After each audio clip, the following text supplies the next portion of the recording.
Hello everyone and welcome back to my workshop. The job for this week, or last week, has been to extract the rocking arm from my Butler Shaper.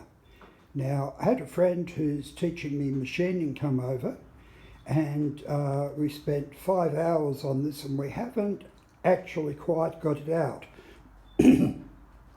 But if you look at the base of the rocking arm, you can see that we've removed the shaft that it rocks on, that holds it in.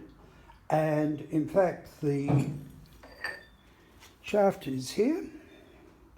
The key thing there was that there's a bolt that goes through the rocking arm that holds it into place. And initially, we didn't know about that.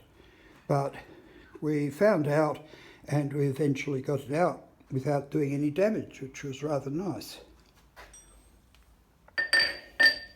So the problem at the moment is that the rocking arm is within a few millimetres of coming out, but it's not actually coming out. It's fouling against the side of the bull gear and it's also fouling against one of the gear shafts.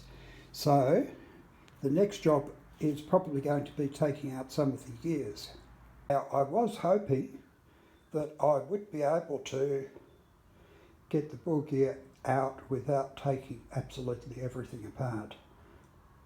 But it looks like I'm going down the path of taking it all apart and then cleaning and repairing and ultimately reassembly, which is pretty much the path a lot of people have to go down. Now the cause of the trouble, you can see it over here. Here's the length of stroke adjust shaft. And here is the gear that the length of stroke adjust shaft goes into. And the original problem that all this stemmed from was the fact that the length of stroke adjust shaft had a pin in it. You can see the hole where the pin goes, and it had broken into 3 sections. So once we got everything apart and got the little gear out, the bevel gear, we started to realise exactly what the cause of the problem was, and so that is something that's fairly easily fixed once you've got the machine apart. So I bought a set of imperial pins, and I've got one that fits this exactly, which is really good. It's very helpful, and I found that buying pins that are precision ground is probably better than my machining at the moment.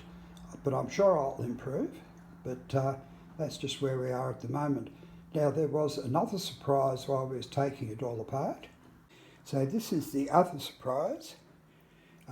This metal piece here is the metal that supports the length of shaft adjust screw. It's on the back of the bull gear, and as you can see, quite surprisingly, it's snapped clean in half. So I'll be figuring out what type of metal to use, and I think I'll be machining a new piece up. But that was actually a bit of a surprise. So I don't really know how the gear mechanism is going to come apart, but I'm sure that I'm going to find out. And once I've got into it, it'll probably be not quite as bad as I would have thought. And last week I decided it's probably a good idea to buy a hydraulic puller. So I've got a new hydraulic puller set, and I've been trying it out on this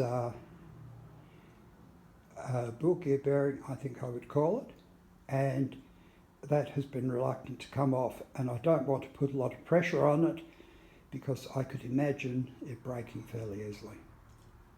So here we have the 10.5 inch Douglas Shaper. I've done some videos on that before, and I've made a little improvement. I'll come to that. So we have the slotted shaft here, which drives the horizontal feed, and that's all working well.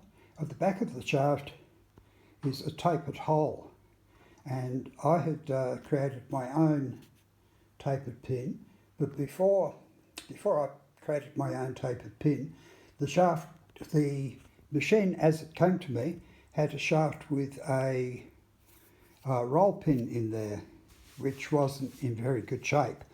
So I took the roll pin out while I was rebuilding it, and I machined one of my own pins. It was pretty rough, but it actually did the job, sort of. But now I've got a pin, a number 4 imperial tapered pin, which fits it exactly. And the thing that rather surprised me is the noise of the machine running is actually quietened down rather a bit. So that was a bit of a surprise. And it's nice to have exactly the right part, exactly the right pin in the tapered hole.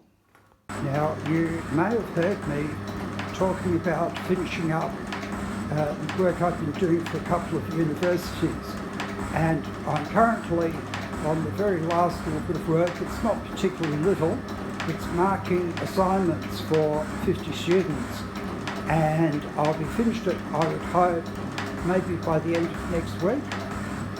And once that's done, I'll only be working 1 day a week, which will be rather nice, because I'll actually have time to get into my machine shop and start making things and using things, learning out how to use that tool and cutter grinder to sharpen end mills. That's the challenge at the moment. And refurbishing my big Butler shaper. But anyway, I'm just showing a bit of the smaller shaper running. Some people, for some reason, really like to watch shapers running. I'm taking a very light cut here,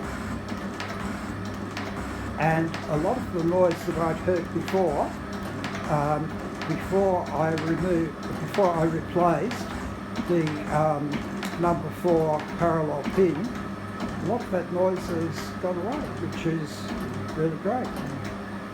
This machine was made in 1958, so it's 1 year older than me, and it's a real pleasure to have it running nicely.